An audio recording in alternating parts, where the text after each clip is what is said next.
Hey, what's up, UFC Undisputed fans? This is THQ Tank, your official UFC Undisputed community manager, and I'm here back again, as you would expect, for Developer Q&A number 5 with your senior designer, Wes Bunn. How you doing, man? Doing good, man. We're just pumping these things out, aren't we? We're on a weekly basis, and I don't know if you see our friends in the background are still here. I'm talking about the Chuck and Chuck Forrest and Rampage, the cardboard cutouts. They tend to follow us around. We're actually right here in our training room at THQ, which in other words is our game testing room. And behind me, that you can't see, we've got 6 of the best UFC Undisputed players in the local Los Angeles area, and they're actually pounding away right now on our career mode. Though we can't get too detailed into what career mode is yet, Wes, can you tell us just a little bit about the process that we're doing here today? Yeah, these guys have been in here before. They're giving us valuable feedback, and that's what we want to do, is bring people in, look at the game, hear what's broken, what needs to be changed, suggestions, try to make the game better. So this is the first time that we've done this in the Undisputed franchise, allowing people to come in and play our career mode this year. We've made a lot of changes. Just having them here today, watching them play, I'm getting a lot of feedback, some things that we're going to adjust and try to make the career mode the best career mode yet. There's a lot of things in there that we can't go into detail yet, but I think some of the fans are going to be pretty happy with what we've done. But I think we did announce in our first Q&A that stat decay is gone.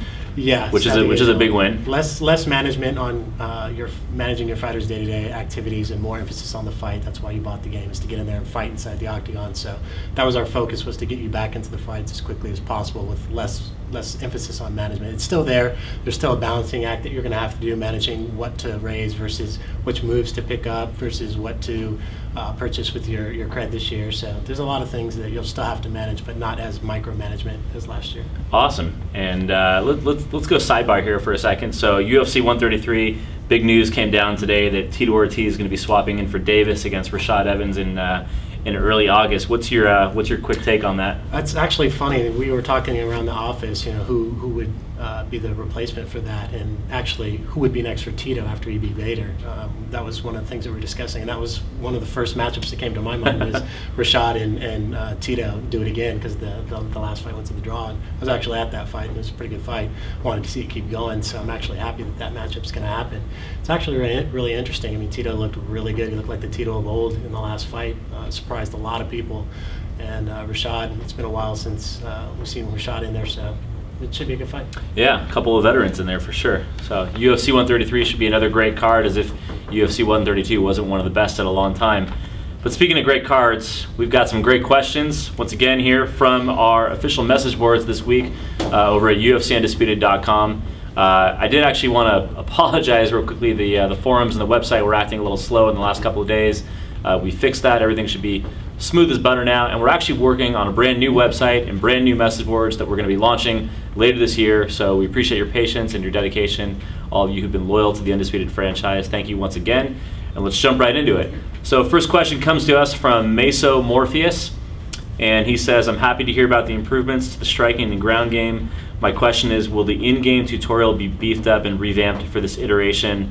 Meso doesn't mind learning the finer details of various disciplines in career mode, but all in all, he wants to know, how's our tutorial looking this year? Yeah, that was one of the things we focused on this year with this iteration of the game, is accessibility and teaching the player the game, the nuances of the game. I think the last 2 iterations had a pretty beefy tutorial, but we stepped it up even more by adding 2 tutorials this year. So you have the standard tutorial that will teach you everything about the game, including tactics that we also use as players. So there's some things that we do as advanced players and game makers that we wanted to teach you, pass on our knowledge and our strategies and things that we do. So that's also included as part of the tutorial. But we also added an in-game tutorial that will teach you the game as you're playing and give you contextual suggestions and things to do and controller inputs and things like that when you're actually just playing the fight. So for those that just want to get in there and just learn the basics of the game, you can play with this tutorial helper system on. For those, like this question asks, if you want to learn the intricacies, the details, the concepts, and the theories behind some of the things that we've done, you can go into the in-game tutorial, which is actually going to be voiced by Mike Goldberg this year. So there's a little bit of reading in there, but I think it'll be a lot easier to get in there and learn the nuances of the game. It is time, ladies and gentlemen, that's for sure.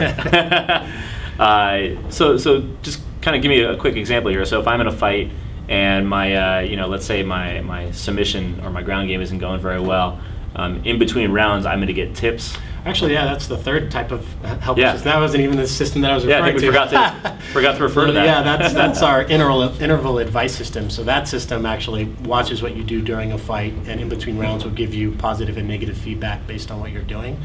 The negative feedback will come with offer suggestions on how you can improve that aspect of your game. So if you're not doing good at defending against takedowns, it'll tell you how to take down, perform takedown defense, or how to anticipate takedowns better. The system that I was referring to actually gives you prompts while you're playing the game. So if you enter a clinch position, a prompt will come up and tell you this is how you perform a clinch transition or a throw or a sweep. So that pops up in any of the situations that you get into just during a normal fight. So I think that'll be helpful for those that just want to get in and learn the basics. And then for those that want the more in-depth detail, you can go into the in-game tutorial. Cool, and I think also always important to kind of remind people that all these systems you can toggle on and off. Yeah. So not on for good. Next question comes to us from Johnny Jordan. Has the CPU versus CPU AI been improved in any way? What improvements have been done to CPU AI in particular? Will CPU fighters now take steps backwards, or will they continue to constantly push forward? And I think this is actually kind of a cool question because for all the upcoming UFC pay-per-views, probably later on in August when we reveal more about the game, we're going to start doing simulation videos where UFC Undisputed will predict the main event, which will of course be a CPU versus CPU battle. Can you elaborate at all on that? Yeah, I can talk about that a little bit. We talked a little bit, I think touched on it last time. Just to reiterate on it, the difficulties this year, we have a new difficulty called Ultimate difficulty in addition to the other ones. So that's going to provide the hardest challenge to even the most experienced players. But we've scaled the difficulty, the AI behaviors based on which difficulty you're playing on. So if you're playing on beginner, we didn't want the AI to get in there and take you down and submit you if you don't know how to play. So on beginner, the AI is not going to try to take you down as much. It's going to be a little bit more cautious. It's not going to press you as much. But as you go up in difficulty, you're going to see a lot more AI behaviors that you haven't seen in the past. You're going to see player tendencies, as we call them, things that we do that we wanted the AI to do. So it's going to play and behave more like a player would. AI will feint transitions, feint attacks, feint takedowns.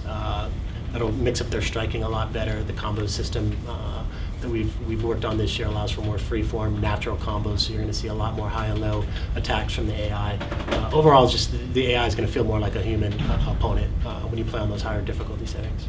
And I think we also mentioned this in a previous Q&A, but just to remind you guys, we do have an additional expert difficulty mode called Ultimate, which is going to make the AI even harder, of course, to say the least. Next question comes to us from SREDNAS01. Sorry, I can't pronounce it exactly as you spelled it. Will more of the fighters' movements and fighting styles in the game reflect their real-life counterparts better? Some did in 2010, like Rashad, Machida, and GSP, but others like Clay Guida. Guida didn't have the constant bounce in their step and higher energy movements. Dominic Cruz would never stand flat-footed in front of an opponent. Yeah, that's another thing that we wanted to step up this year. We have over 150 guys on our roster. We've paid close attention to a lot of the high-profile guys, and then also came up with some what we call archetypes that we've assigned to some of the other guys. The higher priority guys, we've kind of gave them some special love and attention. Some of the other guys kind of use like the base style archetypes.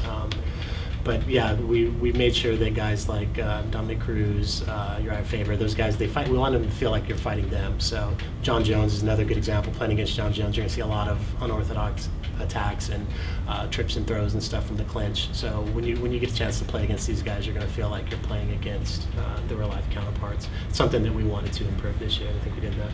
Awesome. Well, I think that's very pleasing to all the guys out there for sure. Next question comes to us from Iserbi. Can you threaten off your back with sweeps and other moves, like more striking options off your back besides transitions and submissions? Yeah, actually, yeah, we did add some new attacks, striking attacks from the bottom ground positions. You can kind of do elbows from like a head clinch. You can kind of elbow them. I'm not sure if they were in there last year, but we've retouched those and made them look a little bit more impactful. They do more damage too. Those are technique attacks too, and there's all kinds of hooks and stuff you can do from the bottom too. We did have new sweeps and stuff too. So you have your BJJ sweeps. the traditional jiu-jitsu sweeps, but we also added wrestling sweeps. So wrestlers are going to kind of scramble back to their feet and go into a takedown motion. It's something that's really cool. We felt that was missing from the wrestling aspect. The jiu-jitsu guys are good at sweeps, but the wrestlers can still scramble and try to get you back to the ground when they're on top, and you'll be able to do that as a wrestler this year. And I think, though we can't talk about the new weight classes that we've added just yet, but I think that does kind of allude to the fact that we have added some new weight classes in the future, which you will learn more about very soon. Because if I didn't just tip my hat there. Final question comes to us from Cowtip45, and be sure to stay tuned after this question. I have a couple of surprise announcements that not even Wes here, he may know about, but he didn't know I was going to announce it right here, so surprise. Cowtip45 asks us, can you go into specifics of how the KO animations, i.e. finish the fight, will look? Examples like, will there be legs being bent back more realistically when floored, or do the splits sort of like Fabricio Werdum do when he was KO'd by JDS? Please answer, because if not, I will be a sad UFC player. And thanks for answering our questions, guys. Well, thank you, Cowtip45. We get sad too when we can't answer all your questions. Yeah, we get sad when there's, believe me, we're like you guys, there's a lot of things that we want to do, things that we're planning to do, and things that we can do. So we're always trying to make the best game possible. We want to put in all your suggestions. We have some of our own too. To answer his question, I think we're losing the mic there, but keep going anyway. Good job setting that up. Yeah, it's fine. Anyway, so we redid all the knockout animations this year. We mocapped a lot of them to get them to look a lot more realistic. And to answer his question specifically, the split leg knockout is probably one of the raddest in there that you'll see, especially if you do it against the cage. Done some with a flying knee and a front kick, Vitor Belfort, Anderson Silva style, where they fall and they split, and you can still get on top of them and punch them. And that's the cool part of the finish of the fight mechanic. The knockout goes into a ragdoll, but then blends into an actual position. So you're getting limbs falling realistically, legs crumpling realistically, but then they blend into a position in which you can get on top as the attacker and throw some more strikes and continue to punish them. It's really, really cool. And once again, something I've never seen. It's pretty rad. Well, that's good. I'm glad you designed something you've never seen. That's kind of the point. Just remind people once again, finish the fight is the feature in the game where once the fight is just about over, you get a few extra seconds there to give your opponent one last look in the eyes. Yeah. You don't go until the ref pulls you off, and that's what happens in the game. The ref is going to get in and physically pull you off. Like he does to you quite often. Yes. Or like you and Nevin. My victims. I have to come pull you off Nevin every now and then in a designer kind of way. Yeah.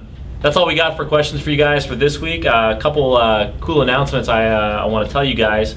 EVO 2011, which is the weekend of June 29th to July, last weekend of July in Las Vegas at the Rio Hotel. We will actually be bringing UFC Undisputed 3 to EVO. We will have a booth there. So if you're planning on being at EVO 2011, we're going to be there. I'm going to be there. We're going to be showing off UFC Undisputed 3. It'll actually be the first place that you'll be able to get your hands on the game. We will have a single kiosk there where people can, like yourself, can come up and play the game.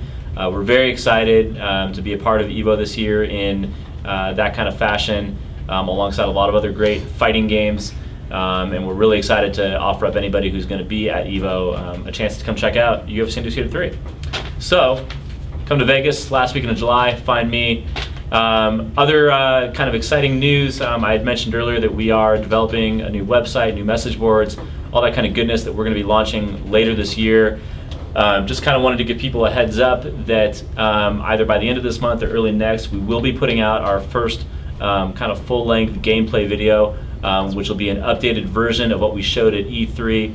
And then starting in early August, we're actually going to begin to reveal the roster, which is going to give us a lot more to talk about. Yeah. So thank you again for your patience, and keep all your questions coming. We appreciate it. We know you guys are anxiously waiting to look at the game and see it for what it really is and hear all the goodness that Wes has been talking about and see it come to life. And we're excited to show it to you as well, because we know you're tired of just looking at our faces here on camera. Maybe mine, not Wes's. But anyways, this is Developer Q&A number 4. Once again, I'm Aaron, THQ Tank 5. Exhausted, what can I tell you? We thank you once again. This is Wes Bunn. Please visit us for more information at UFCUndisputed.com or facebook.com/UFC Undisputed, or you can follow us on twitter.com/UFC_Undisputed. I've said UFC Undisputed a few too many times. Plugging it. Plugging it. And I'm out of here. See you guys later.